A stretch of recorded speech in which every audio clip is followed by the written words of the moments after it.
Check this out. Okay, I look good. okay. On the street and I got my swag on. Okay. Get the money, gotta get my bag on. Okay. Triple back, flip out the whole scene. Okay. All you suckers just don't wanna be me. So, get smacked. You looking black. I got the big. So, hi! Ako si Jay. At ito ang isang buong kwento ko dito sa Canada. Isang buong kwento. Meron bang kalate? Hindi, joke lang. Ito yung kwento ko ngayong araw dito sa Canada. So, wala akong pasok. Pupunta ako sa isang mall.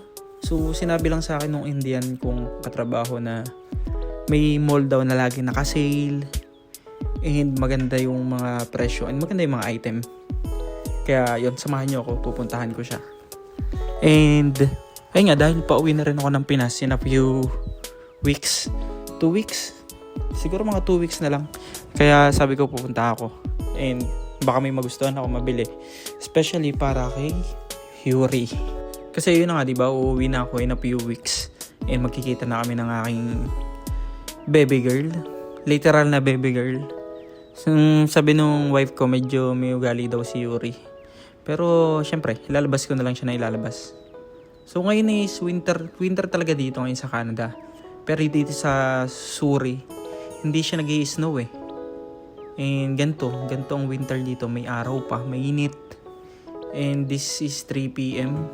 3 p.m. or 4 p.m. So, ganyan kainit dito sa Surrey, British Columbia. Tapos, yung pupuntahan ko nga pala, malayo siya. So, biyahe ako ng 2 hours. 2 hours in total yung biyahe nung pupuntahan kong mall. And, yung bus na nasasakyan ko ay may second floor. Kaya naman, syempre, for the go. Hindi, maganda yung view.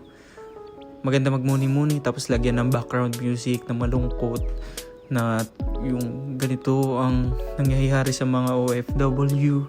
Yung mga ganun na, mga nakakalungkot na, alam mo na yun. Pag OFW, di ba? So, normal naman siya sa mga OFW, yung mga malungkot na ano. Kasi totoo naman talaga, malungkot talaga dito, gago. So, hindi nyo siya maintindihan hanggat hindi nyo nasusubukan. So, ganun po siya. And, ayun nga, naligaw pa ako nang papunta dun sa mall. Kaya nagpaturo muna ako dito kay Insan. Pero dahil nga, matanong ako. And, kahit sinong makaharap ko, tinatanong ko basta may kailangan ako. Wala akong pake. Kasi hindi naman kami magkakakalala eh. So, ang importante kung paano ka mag-a-approach sa kanila. Eh, dito nga, nasa USA border na ako. So, hindi ko alam na USA border na pala siya. Pero sabi sa akin ni Insan, pwede naman daw tumawid diyan. Hindi pa naman daw yan US. Pag nagdiretso ka pa daw dun, paroon. Yun, USA border na daw yun. Pero this mall, itong mall nga na to, malapit na talaga siya sa border ng USA. Kaya, syempre, for the go, Bob. So, may nadaanan akong McDo. Ang ganda ng McDo. And then, so, suggestion ko lang sa inyo kung kayo mga kagaya ko na bago pa yung permit nyo. Kunyari, next extend or may bago kayong papel. Siguro, choose to mag-spend time. Balik muna kayo ng Pinas, pahinga. Tanga na, wag puro trabaho. Kasi, di ba, minsan sobra nating iniisip yung dapat 3 years pa, 5 years pa. Tsaka uuwi. Minsan naisip ko din yun eh. Which tama nga naman, makakasave ka. Pera, ganyan. Pero sabi ko, ano bang mas importante sa sitwasyon ko ngayon? Yun, depende yun sa atin. Sitwasyon ko, sabi ko, mas importante yung ngayon. Yung magagawa ko ngayon kaysa yung aantayin ko pa yung 1 year, 2 years, 3 years. Kung ano yun nandyan sa harap, parang sabi ko, alam mo yun, everyday is blessing. Kaya sabi ko, sige, uwitin ako ng Pinas. Huwag ko munang masyadong isipin yung hamon ng buhay na yan, yung laban ng buhay na yan. Kasi andyan lang yan eh. Pwede naman ako magtrabaho pa. Kikitain ko pa naman yan. Kaya sabi ko, go, bahala na si Batman. So, saktuhan lang talaga yung budget ko pa uwi ng Pinas. Yung makakakain lang, siguro makakalabas. And, ayun nga, kailangan ko kasi makita si Yuri. Kasi homesick na talaga ako. So, ang pupuntahan ko talaga dapat kay Yuri. Dahil napadaan ako dito sa Under Armour. apakadami naka-sale. So sabi sa akin nung dicer diyan. Dicer, basta yung bebenta yung babae.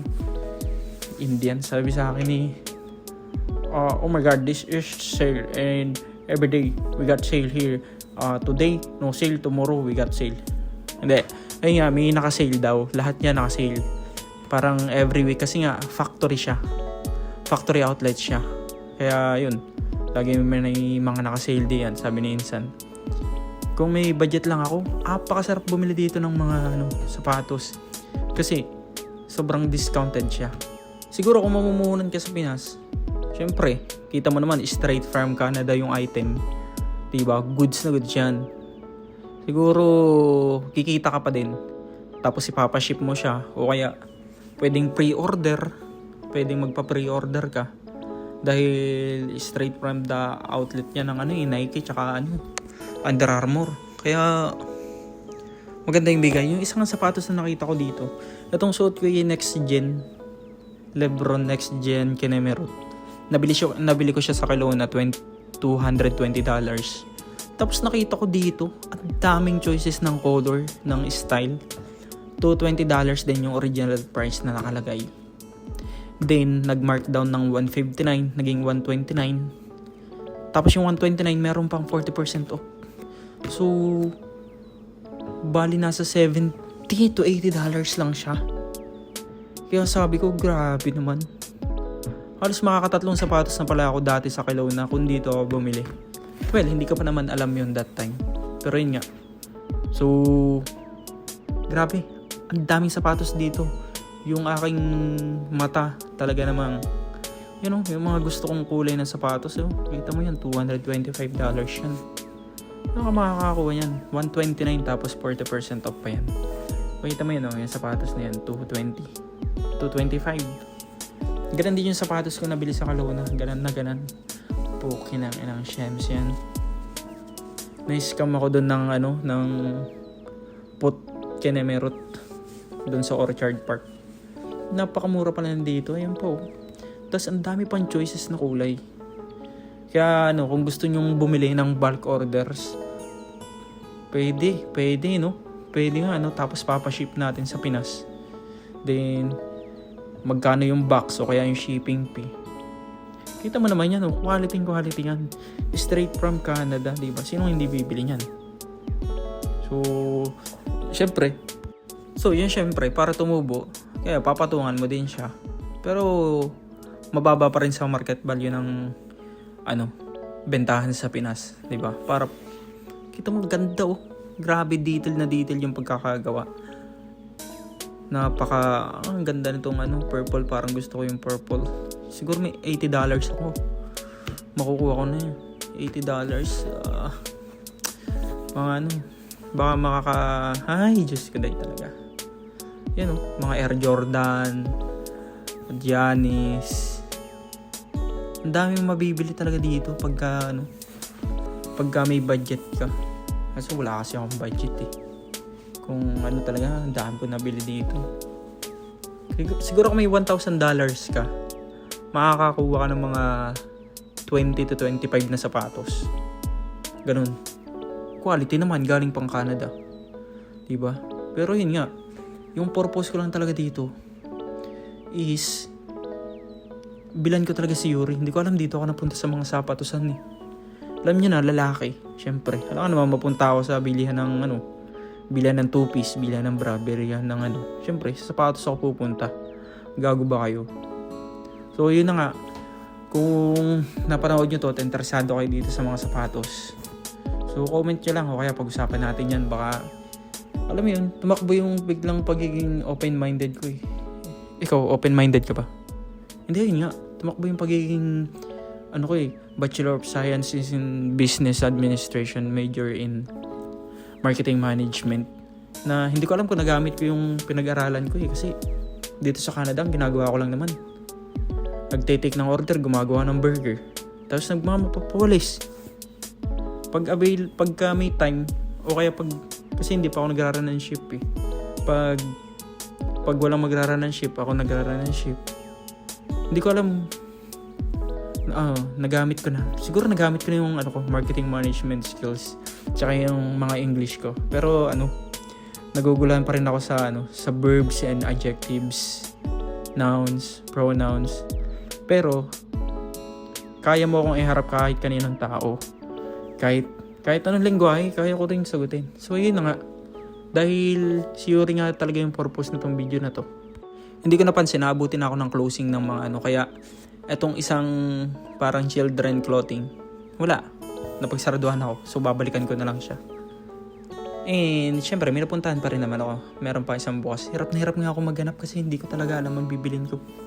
Ang hirap pa lang bumili ng para sa bata. But, ayun nga, may nakita akong isang apakagandang pares.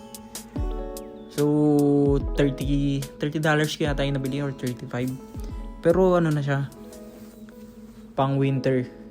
Hindi ko alam kung bakit ako bumili ng pang winter. Akala ko kasi may winter din sa Pinas eh. Kaya yun, nabili ko kay Yuri. So may mga binili ako pero yun lang yung pinaka nagustuhan ko. And dahil dyan, 2 hours yung akong biniyahe pa uwi. Dumaan muna ako sa Jollibee. Kung saan, bida-bida. Hindi, joke lang. So, syempre, Jollibee, comfort food ng Pilipino minsan. Yan, puro yan kay Yuri. Binilang ko siya ng kung ano-ano. And, ayun. Siguro around mga $200. Yata yun. Hindi ko alam. Hindi ko tanda eh. So, yun lang kasi yung pasok sa budget ko. Kasi, yun nga, wala talaga. Sakto lang talaga yung budget ko. Ayun. So, ako si Jay. At ito ang kwento ko dito sa Canada. So, comment nyo. PM nyo ako. Bye. Yung sapatos, ang gaganda talaga. Shit.